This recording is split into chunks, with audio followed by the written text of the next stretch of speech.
In this chapter, we will take a look at rigid bodies, especially the rotation about a fixed axis. First, we will go over some basics and the equations we will need to solve these problems, and then we will solve a few examples from some easy ones to hard ones. By the end, you should be able to solve many, if not all, the problems you will face in this chapter. Let's start off with angular position. Let's say we have a disk like this. Let's mark off the center of this disk. Now we're going to draw a reference line, which I will color purple. Now let's draw another line, which we will call R, colored blue. How do we say where the blue line is with respect to the purple line? For that, we can use an angle represented by the theta symbol, that's angular position. So we can show the angular position of R measured from the reference line with the angle theta. Now let's talk about angular velocity. Angular velocity is the derivative of angular position with respect to time. In other words, it's the change in angle over time. We show the angular velocity using the Greek letter omega. It's usually measured in rads per second. So for example, if we have a disk spinning, we say it has an angular velocity of 5 rads per second. Now for angular acceleration. That's the derivative of our angular velocity with respect to time. We show angular acceleration using the Greek letter alpha. Lastly, we have one more equation, which is this. It relates angular acceleration with angular velocity if time is eliminated. If we have questions with constant angular accelerations, we can use these equations. You might have noticed by now that these equations are very familiar to the rectilinear equations from the previous chapters.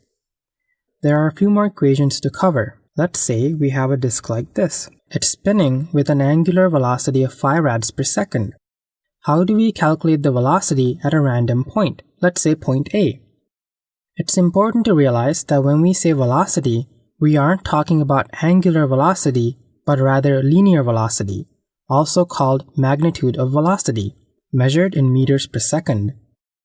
If we have a position vector from point O to A and multiply it by the angular velocity, we get the magnitude of velocity.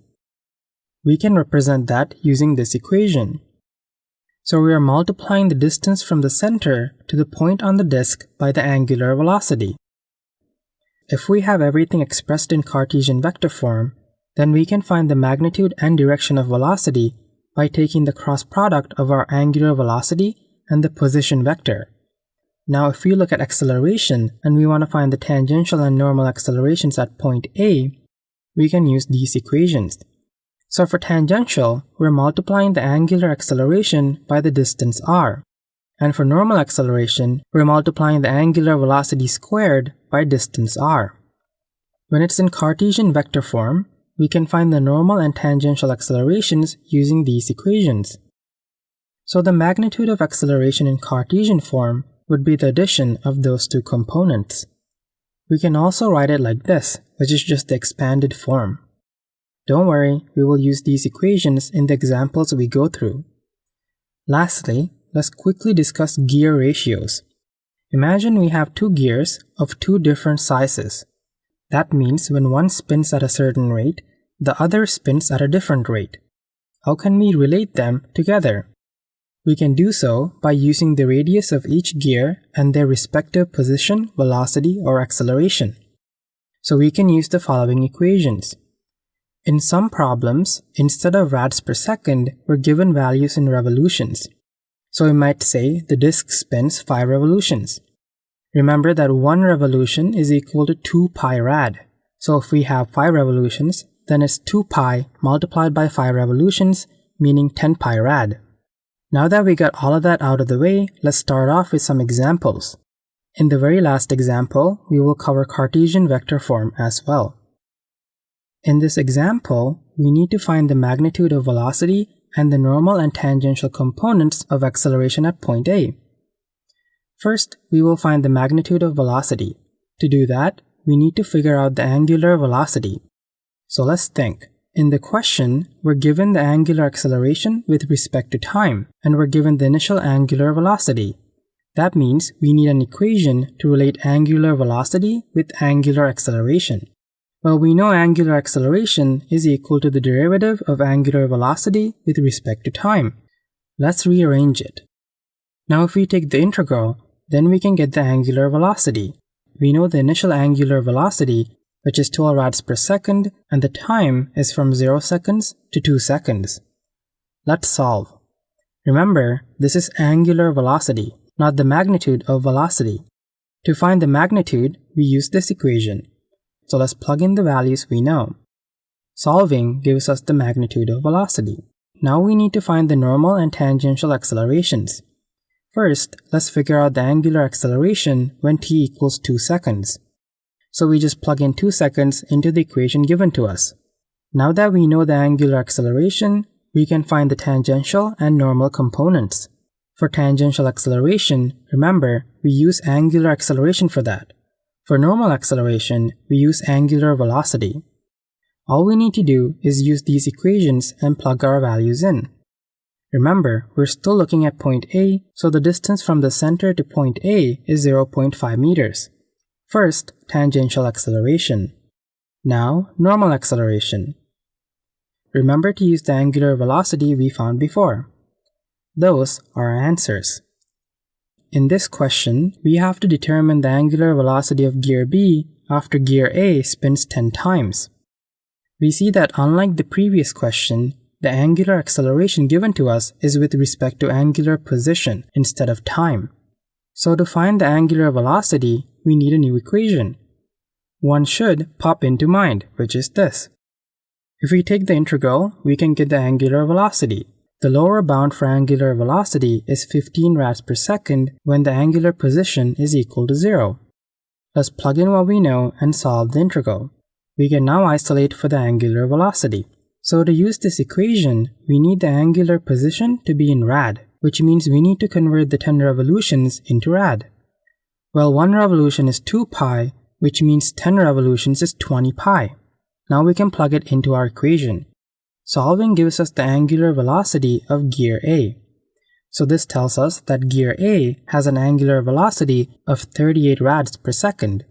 Now the goal is to figure out the angular velocity of gear B, which means we need to relate the angular velocities of gear A to gear B. To do that, we can use this equation. So let's plug in the radius of each gear. You don't need to convert to meters because the millimeters to millimeters will cancel out. So let's solve for the angular velocity of gear B, and that's our answer.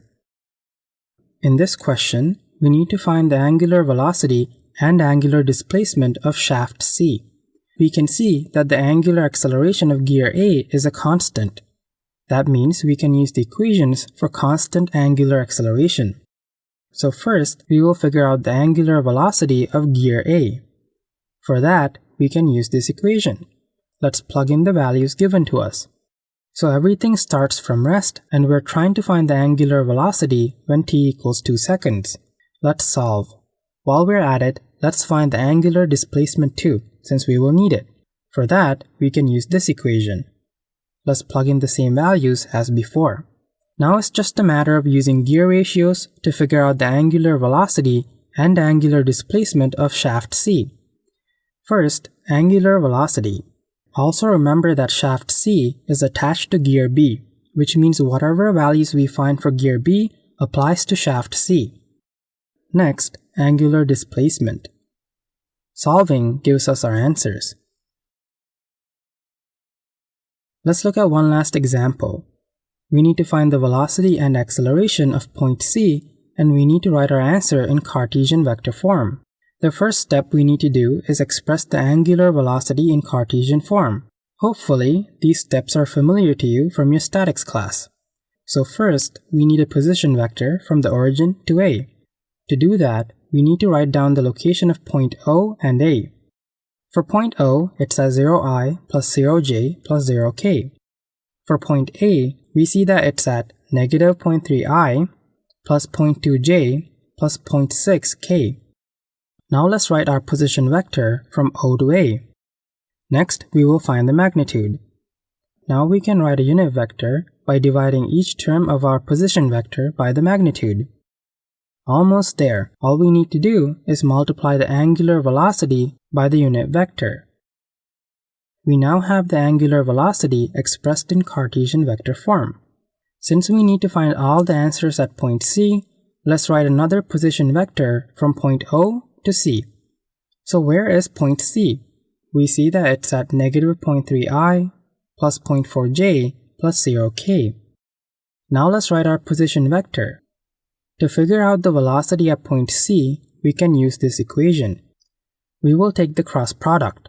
If you don't remember how to do this or need a refresh, please check the description below. Lastly, to find the acceleration, we need to use this equation. First, notice that the angular velocity given to us in the question is a constant, which means angular acceleration is 0.